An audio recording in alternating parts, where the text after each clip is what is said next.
Okay. Hello everyone, welcome back to CMKL Special Talk 2022. Right now we are at the episode 9. You are with me, Pacharapon Saithongyot, or you can call me Far. I will be the moderator for our talk today. Let me tell you a little bit about our talk series. It's a talk that brings noticed speaker to campus each year to provide the CMKL community with different perspectives and topics of thought. And right now our talk journey has come to the series of 2022, and we are at the episode 9 in the topic of innovation-driven enterprise, the game changer that thrived. And our speaker for today, he is a Senior Vice President Information Technology of Bangkok Bank Public Company Limited. Please welcome Mr. Sorakrit Phruthanontachai. Sorakrit. Hi everyone. Yeah. Good morning, right? We didn't have lunch yet, maybe. Right, let's get started. So first of all, thank you very much for giving me such a good opportunity to share my perspective on innovation-driven enterprise. So long story short, I think a lot of people think about the game changer, the disruptor, but because today, unprecedented era of the technology disruption, we know that both established firms like the bank, financial institution, or maybe some other industry like a retailer or manufacturers, all these established firms have to fight the disorder because there's a lot more people want to come in to the market in a different way. They are not going to compete head-to-head on the pricing, but they compete head-to-head on stealing the customer. How to understand the customer deeply is a key important when they started to offer their product offerings. So I think this talk, I think you will learn how firms set themselves apart from the pack, so-called game changer.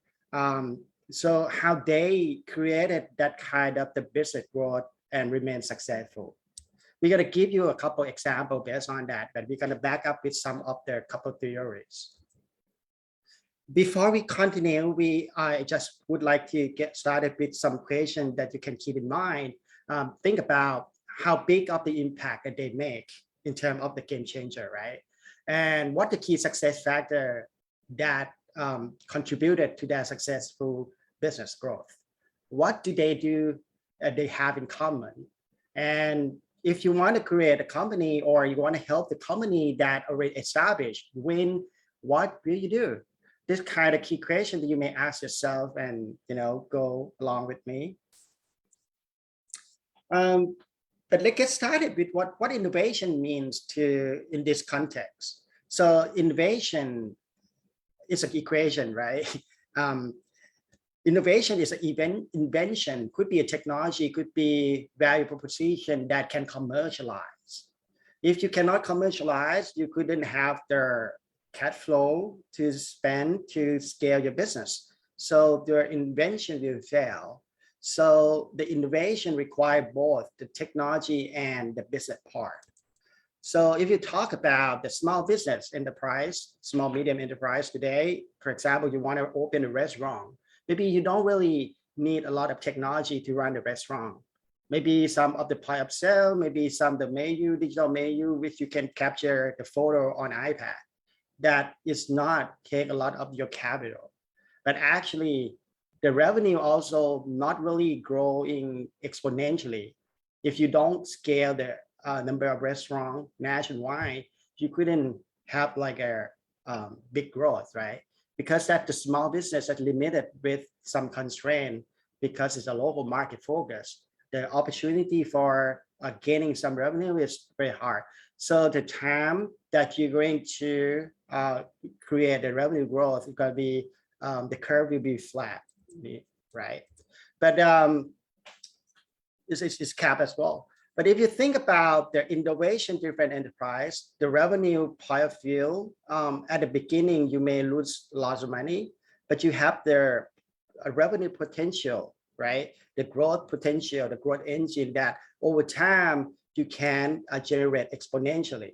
This is more on the innovation-driven enterprise. So, but you require a lot of investment as well. You require the technology to help extrapolate your value proposition and offering.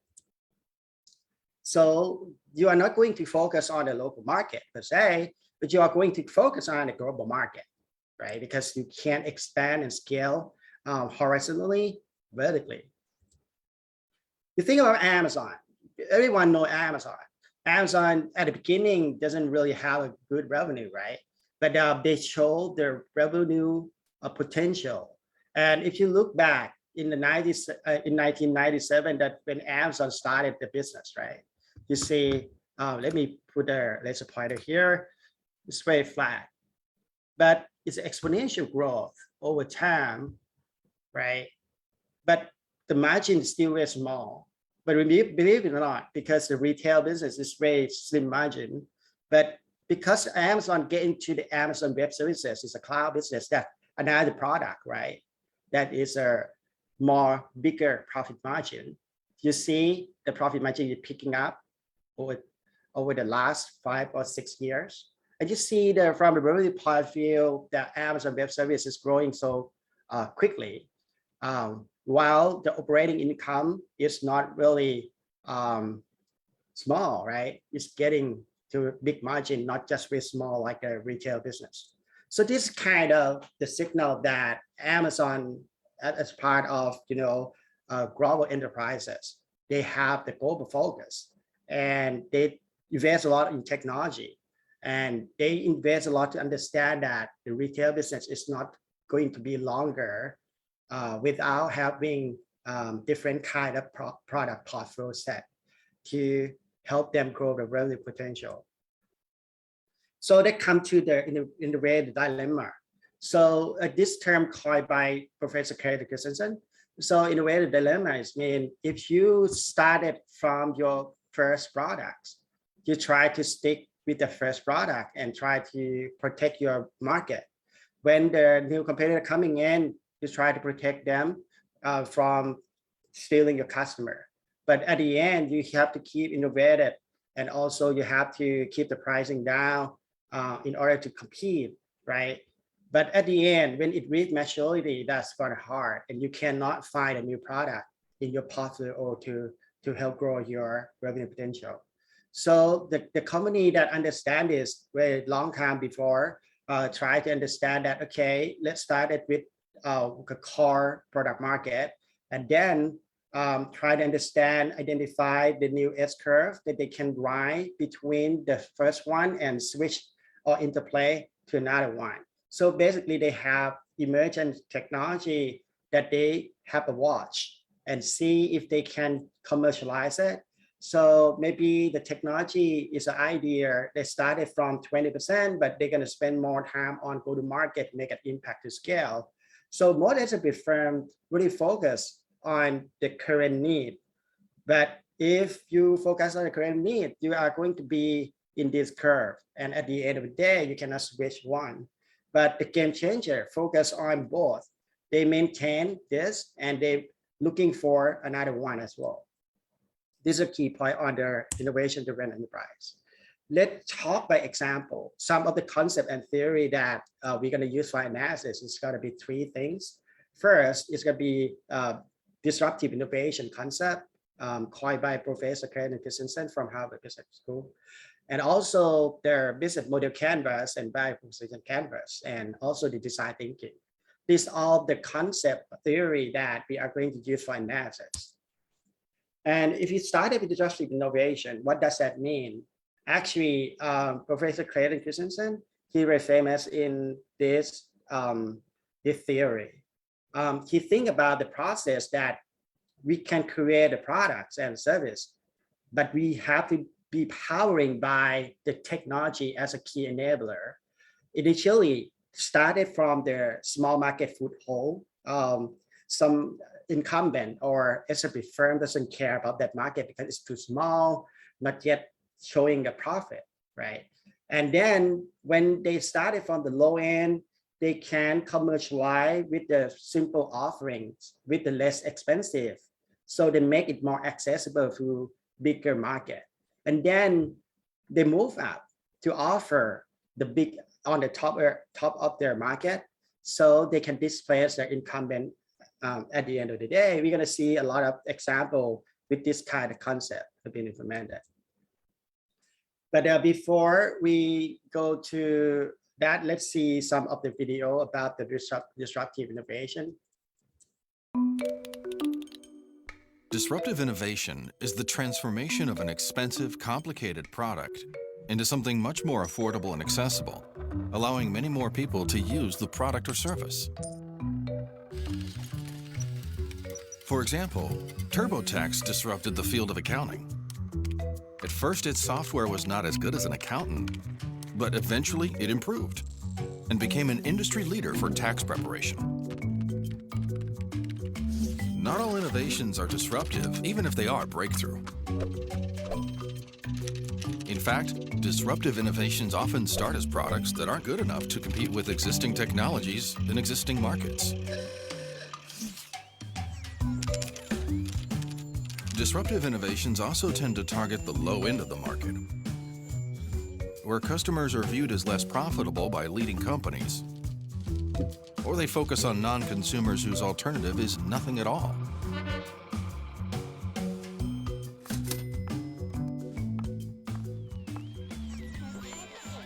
A disruptive innovation has three components. First, it must contain an enabling technology. Second, it must have an innovative business model. And finally, a coherent value network must exist. Disruptive innovations are a positive force, not only in the traditional business sense, but socially and economically as well. They can make industries like education, healthcare, and global development more accessible and affordable. You can learn more at christenseninstitute.org. So I think the key parts of disruptive innovation is you need to understand why you have to do it. Because this curve, right? The first one, you're sustaining your innovation with your existing product and the technology that you already invested. But sooner or later, the emerging technology is coming in, and you have to understand that if you want to break through in this new world, you have to start an experiment. But you cannot just go and experiment directly, right? You need to invent your new market. So the strategy to do disruptive innovation and sustained innovation is not the same. But you have to play the interplay if you want to be innovation-driven enterprise. So I will show you another video clip. Is a Hyperloop, Virgin Hyperloop. You got to see what's going on in the world that people try to find some alternative solution to help disrupt the market. Hyperloop is a new form of mass transportation that will set the standard for 21st century travel by connecting cities in minutes.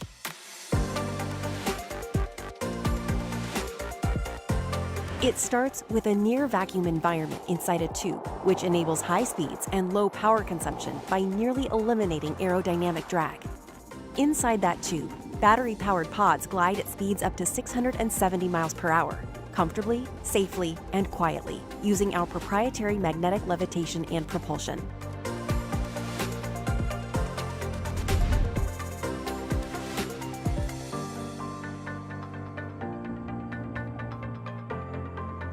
After building and testing the world's first Hyperloop system, we are now focused on our commercial product. The key to our product is guided by a design that is elegant through its simplicity, future-proof due to its modularity, and guided by the principles of this century, not the last. To do this, we've moved levitation, power, and propulsion onto the pod. Our proprietary levitation engines make Hyperloop 10 times more efficient than the world's fastest maglev trains today. The engines contain arrays of electromagnets which lift and guide the pod within the track. Hyperloop also supports on-demand service and high throughput by having pods travel in convoys. Unlike train cars, pods are not physically connected, which allows for individual pods to have different destinations. Just like a car taking an off-ramp, pods can split off while the rest of the convoy continues on. The absence of moving parts on the track And the advantage of levitation and guidance on top of the pod allows for high-speed switching and convoying to take place seamlessly. These next-generation innovations not only enable ultra-fast speeds, but provide on-demand, direct-to-destination service, carrying tens of thousands of passengers. As can be seen, right? If we have this kind of technology, we can have a better way to move people and things at the airline speed, but for affordable price and price of the bus ticket. If the Virgin Hyperloop can do that, what's going to happen to ground transportation, the bus company, the coach company, the train company? If they don't understand there's going to be a disruption and coming over, what's going to happen? But again, if you're looking at the way that Virgin tried to do, they experiment first and see if this technology can be commercialized. They don't commercialize right away because they understand the S-curve. It started from the flat and then scaling up. So now they are at the stage of proof of concept, and they see the result, and they try to focus on answering what the people really want, right? So this is going to be disrupt their ground transportation industry for sure. And another classic example is a Netflix and Blockbuster, right? People know about it. My intention is not going to repeat that Netflix disrupt the Blockbuster, but just show you the evidence that this is true. There's an S-curve. There's the old curve that's going down, right? Blockbuster started as our biggest retailer for video rental, and believe it or not, they have a lot of late fee as a revenue. So people hate it. People hate to pay late fee, right? And then when their Netflix gets started, they mail the video into the mailbox, and when you want to return it, you just put in the mailbox, someone can pick it up. So the late fee not happen. So that's solely the problem that people hating about. So that's why the Netflix is getting started. But because of their iPhone, their Android, the ecosystem of the mobile application and the network of 3G, 4G started to help Netflix looking for the new technology that can streaming the video right away, rather than have to just send people on the logistic to put in the mailbox or pick up from the mailbox, right? But the Blockbuster try to prevent their own market, right? Because they see it as a threat. They didn't see it as their collaboration, because Netflix went to talk to Blockbuster to get investment at the early stage. But Blockbuster turned it down because they see it as a threat, not see it as a cooperation, right? So that kind of things that the disruptive firm has to really think about. If sometimes your firm cannot just invent it yourself, you may have to start to collaborate at the early stage, right? And try to watch. And you need to just come up with some equations when you're going to let go this investment, when you're going to just spend more time on that investment, right? This kind of things just happen. But Netflix started from the first decade, right, as a DVD mail. But at the end of the day, they converted to the second generation is a TV on demand.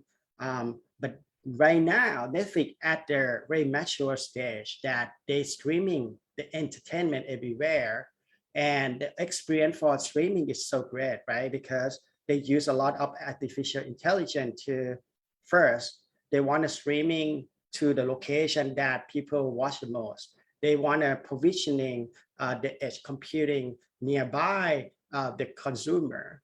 So how they are going to do that? They do a lot of predictive analytics in their machine learning algorithm to understand that when they are going to provision those edge computing, and also the recommendation system that when people get into Netflix, I and my friends can see some different recommendation, even the same recommendation, but the pictures, the video clips, the trailer is going to be different as well, because they want to personalize. Maybe I like their action movie. I see some more on the scene on the action, but maybe some of my friends like some romantic. Maybe in the action, we have some romantic scene as well.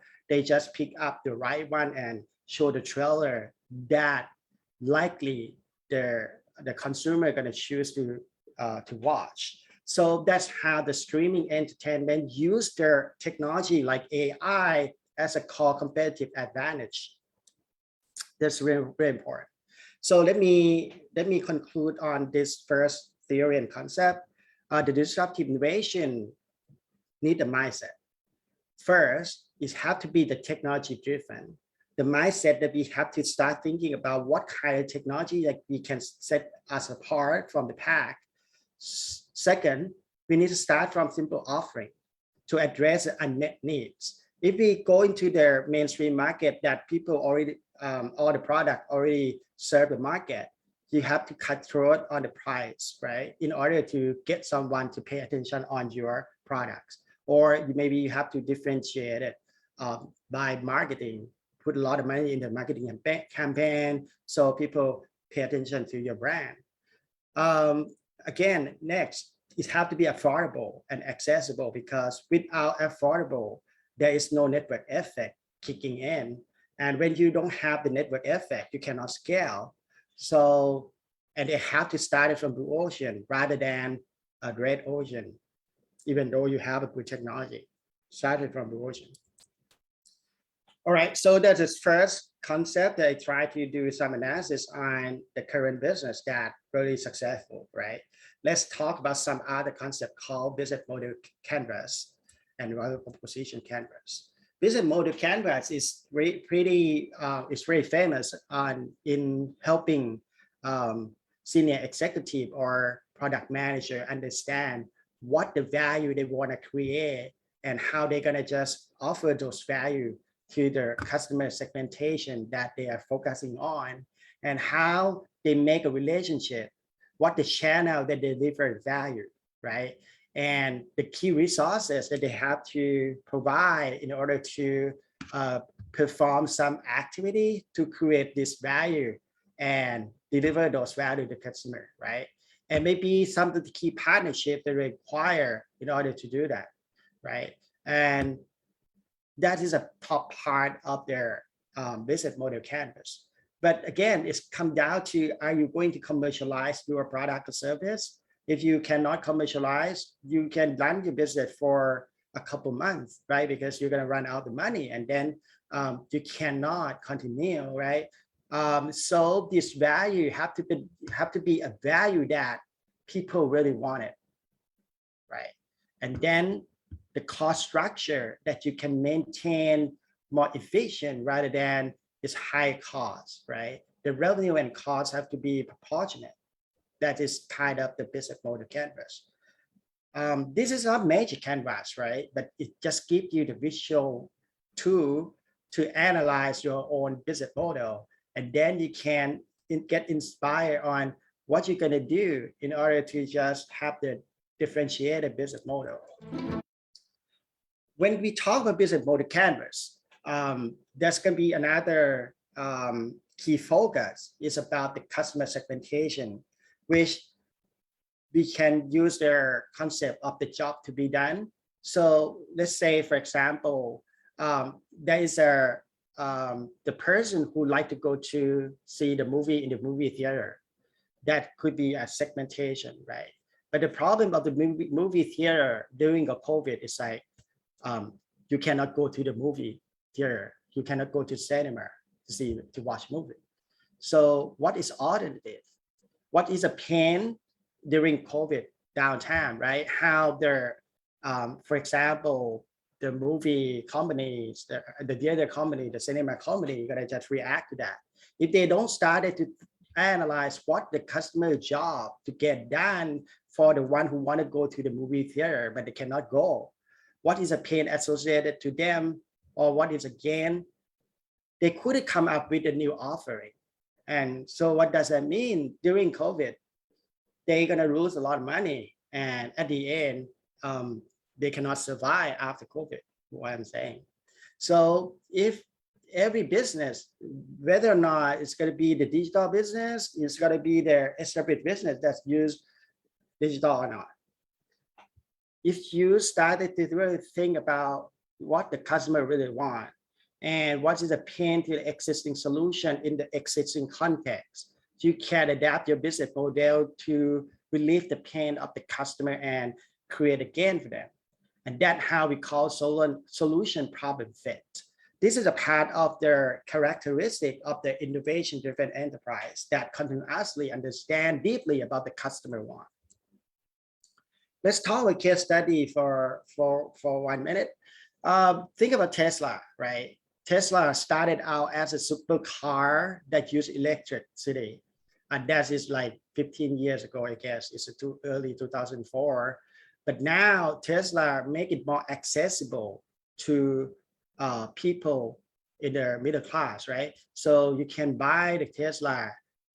You doesn't have to be, you don't have to be a very rich people to buy the Tesla anymore. So, and they make it the Tesla supercharger more accessible.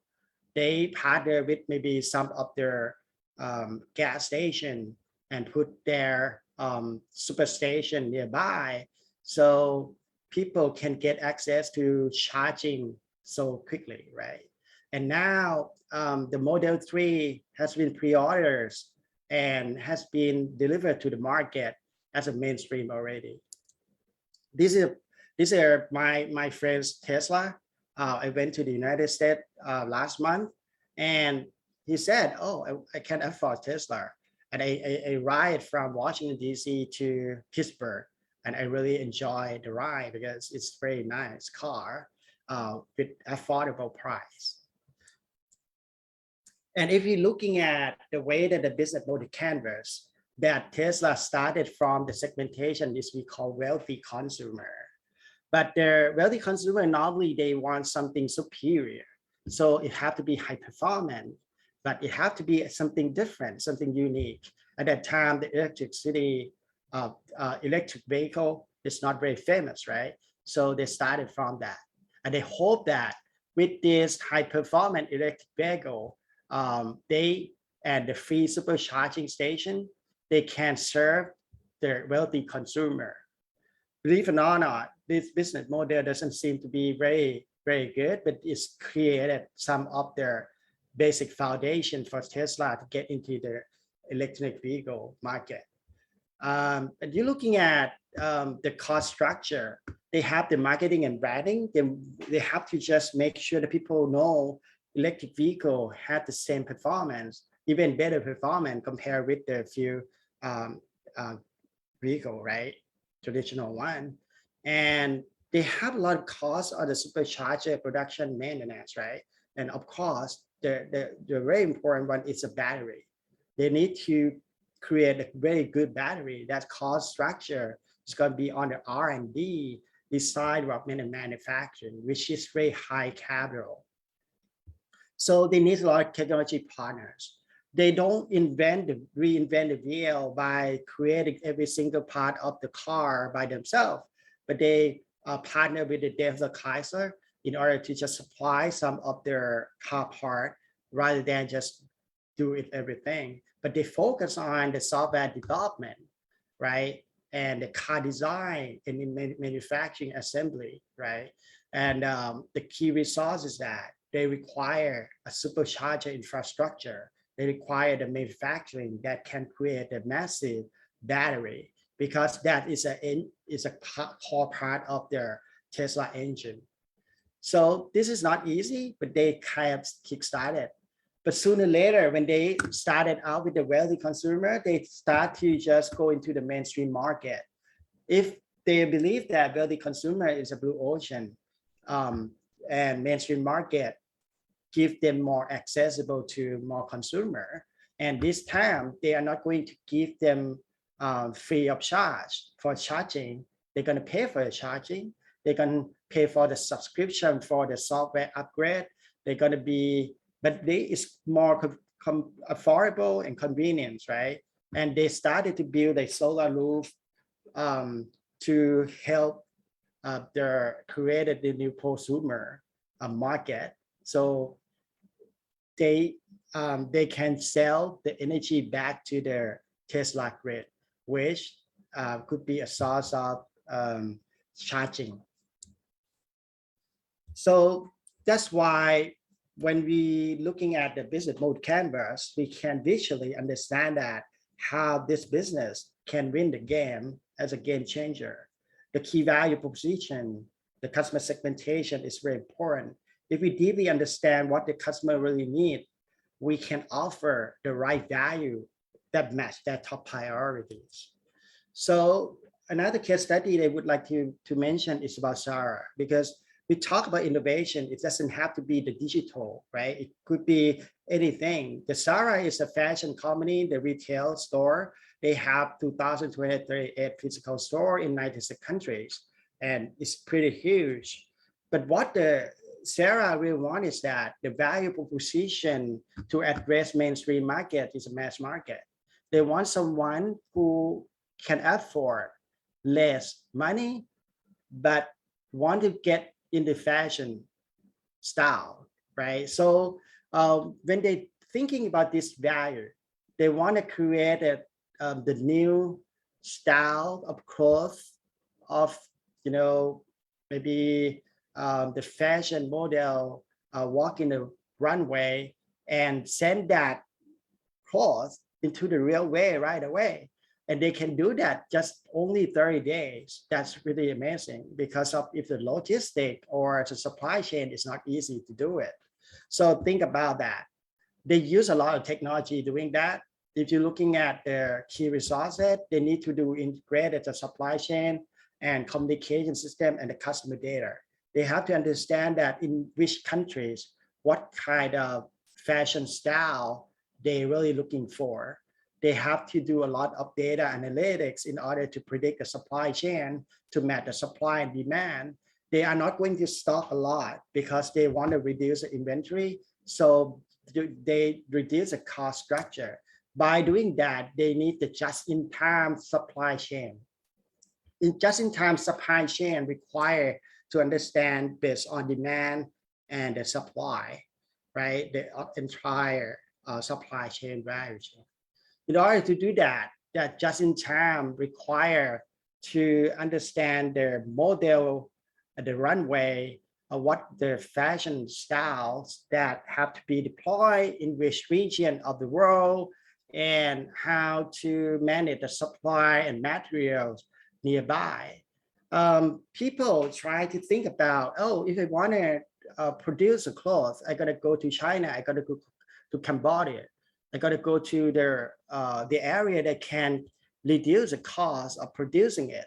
But believe it or not, ZARA think it about differently. ZARA want to just make sure that they can serve the market faster than someone else. So if people see their clothes in the magazine, by 1 month, they can see in the real store.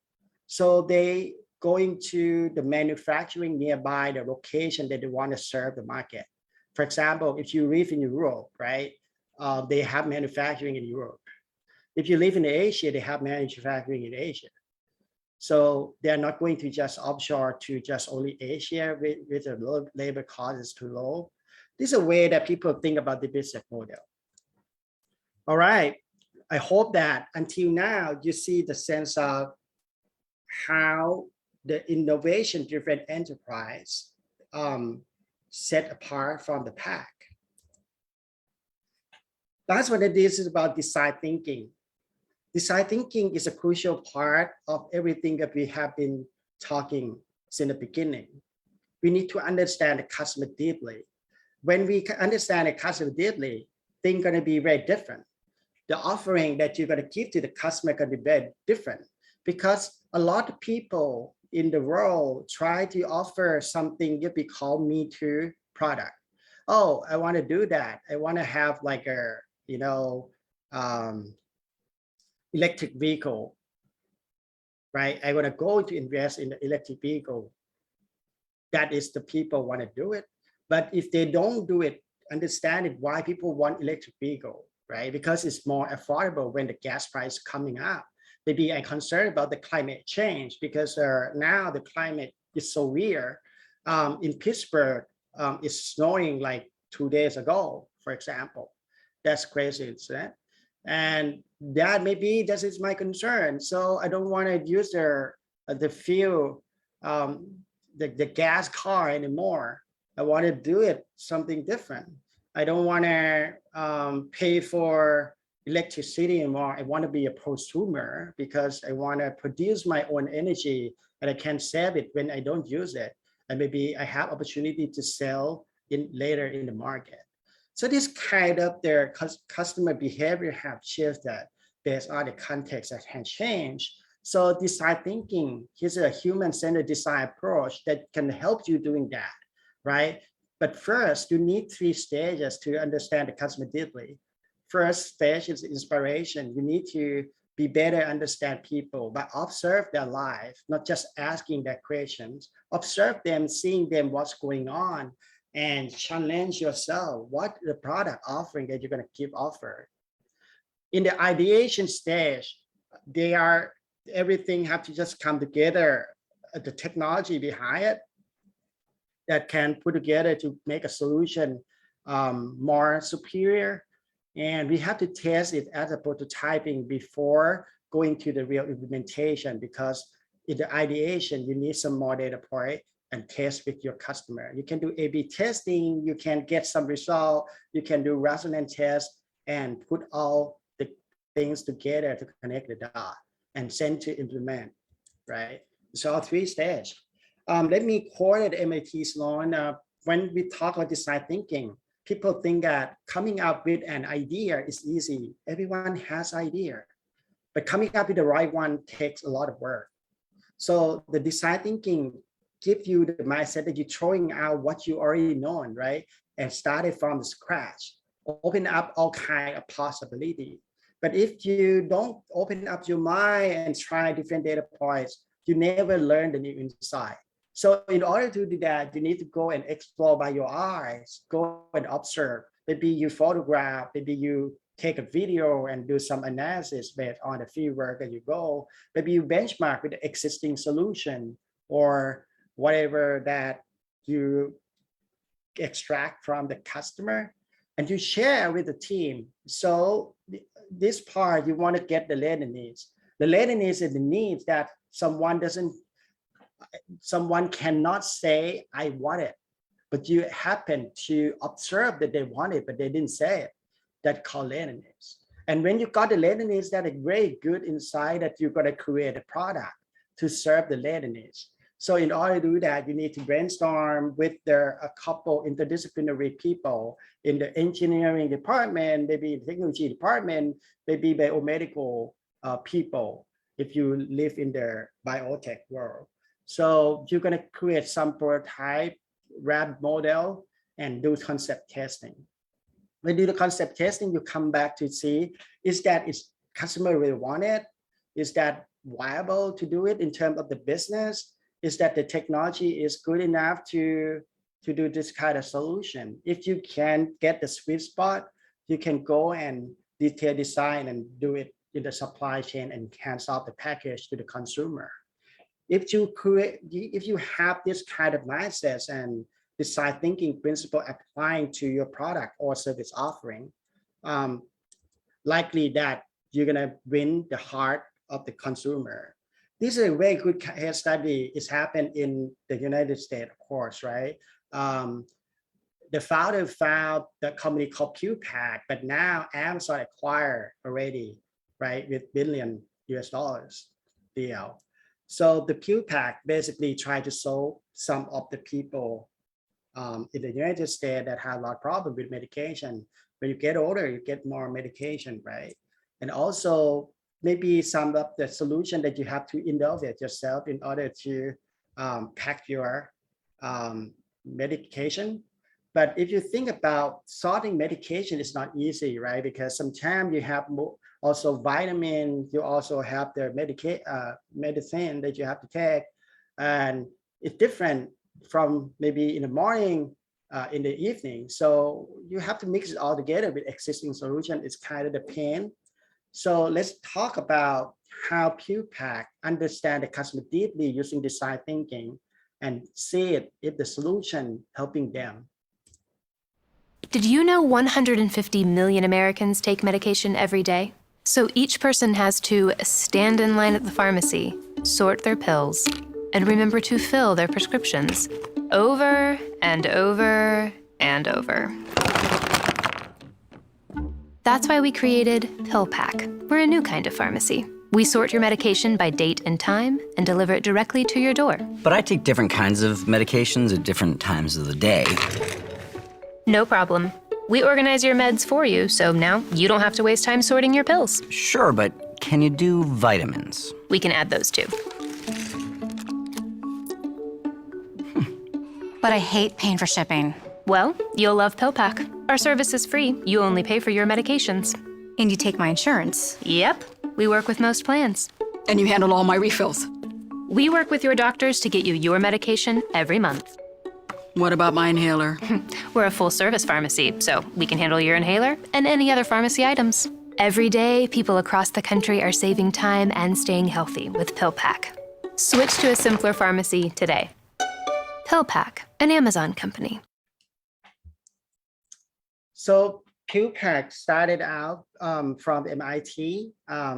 They try to understand the customer at the beginning because they need to create a data point to submit homework actually. But believe it or not, after MIT, they went to IDEO to be a startup in resident, IDEO in Cambridge, that they really focus on what the customer experience. And you see from the video clip, right? You see that they think about the personas, and the different persona in the market require different things. But when they understand it, the persona in the mainstream, they can serve the mainstream, right? But also maybe some of their extreme case, for example, inhaler, the red one, sometimes because if they focus on the medication sorting and they didn't understand that, oh, people sometimes need the supply like their inhaler, they still have to go to the pharmacy. So that they're gonna lose the opportunity for those kind of segmentation. So they spend a lot of time in the IDEO to do design thinking and try to create a new solution. And they get a lot of award. They get a very good outcome because at the end of the day, the business is going very well, and Amazon acquired lots of $1 billion. Well, that's come to the end of my talk for today. I hope everyone get the sense of being an innovation-driven enterprise will be sometimes require not just only a good idea, but the good ideas that are different from the competitors and really answer the top 2 priority of your consumer, your product market. Okay. All right. Thank you. All right, thank you so much, Mr. Sorakrit. Okay, now we are at the Q&A session. Please feel free to drop your question and let's start. Maybe it's a very long questions. Are you ready? Yeah, sure. How can Thai universities contribute more to innovation? Teaching courses have been going on for many years, but graduates seem unable or unwilling to use principle presented and application of innovation ideas at Thai University appear like limited microcredit, part-time courses, credit transfer, or etc. The people willingness and openness to innovation is important. Example would be great. Wow, it's such a wonderful question. I don't have the magic answer, but I try to address it. I came from the industry, right? I worked for the banks for 25 years. I have my part-time job as a consultant and work with their, startup. I feel that the education have to address the practical, not just only the theory part, right? So if we can combine the theory into the practical part, that's going to be much more better approach, what I'm saying. So think about it. If design thinking, I love it. Business model canvas, I love it. Disruptive innovation, I love it.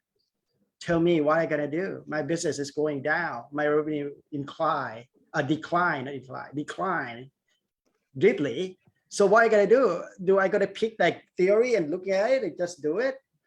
No way, right? That's come to the answer.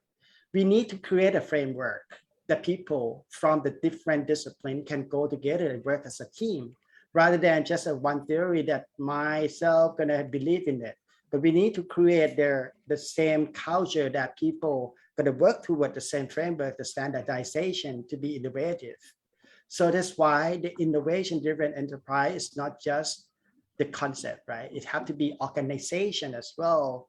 You have to create organization that respond to this innovation-driven enterprise. When I say organizations, I mean the team, the people who open to the new thing, because you need to get away from the existing S-curve, right? Go to the new one. If you started your own business at the beginning, for example, you started a pharmacy store. Are you going to disrupt yourself by doing a pill pack? 80% cannot, because the mindset block. So the innovation-driven enterprise have to start it from the mindset, like what you said in the question, and then bring in the academic, get into the industry closer, working with the industry. For example, Carnegie Mellon have worked with a lot of industry, right? Work with Google, work with Microsoft to create one of the best AI in the world. And today that resulted to a lot of AI as a service provided to the consumer, right? That's behind the scene. Academic have to get close to the industry. We have to talk more. We have to reduce the gap. And the curriculum have to be different as well. The curriculum have to be more action learning approach and more the framework based. So people get into the same framework and they can start working collaboratively, because innovation is not the one people doing it, but it's got to be the team sport. I'm not sure I answered the question, but this is what I'm trying to answer. Reduce the gap between academic and industry first. Second, try to get standardization on the framework between idea to make an impact. Last but not least, try to help people think about technology adoption is not easy. It's a chain management. We require people to get awareness until they desire to change, and then put the knowledge necessary for them to apply it, and then reinforce it. So that's going to be the reinforcing loop. Yeah. Thank you so much, Mr. Sorakrit. So we move to the next question. What about things that people say they don't want to buy, they actually want to buy? How do we distinguish those stuff from the things people don't want and don't buy? Oh, a lot of buying here. Ah, I like this question a lot because I'm really into design thinking. Design thinking is a very systematic innovation process, right? So, but they started from human-centered design. If we want to understand you, someone like you, Fa, what do you want to buy? If I just ask you, hey, what do you want to buy tomorrow? You probably tell me, oh, I want to buy food. So, but I don't sell food so whatsoever, right? So I need to observe you every day and see what's going on with you, the daily life, what the need, what the job to get done that you require to do it. And then if I found someone like you, for the next 10 people, I started seeing the pattern that, oh, someone like Fa in the same demographic, they have the same belief, they have the same fear, they have the same motivation. And this is what they want to get done. For example, Fa may live in the suburb area and have to travel to the office, which is not in the suburb, but in the city centers. She have to travel every day. And the problem is, what happened? She stuck into the traffic, right? And how about if there is 100 people like Fa, and what is the existing solution that Fa take? Oh, Fa live in the Thonburi, so there is a Chao Phraya River that they can take a speedboat. And the speedboat has a lot of pain because speedboat has, what do you say? A lot of people queuing up to get on the speedboat. And sometimes you get the water splashing into your face, right? That's happened. So, and when you get off from the speedboat, you have to take another 2 or 3 buses in order to get to your office.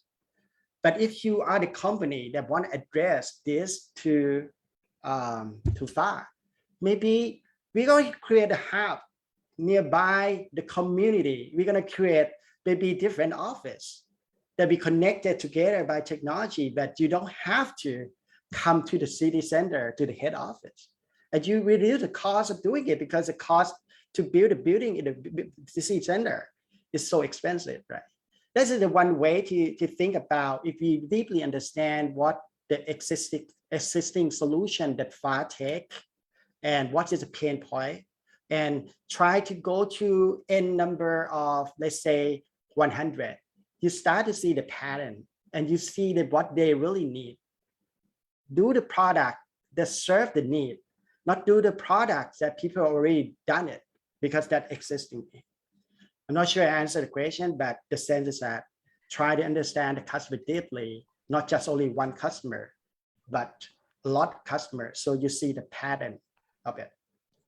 I think you definitely answered his question. So let's move to the next question. Are there regular opportunities to learn and train innovative design thinking in Thailand?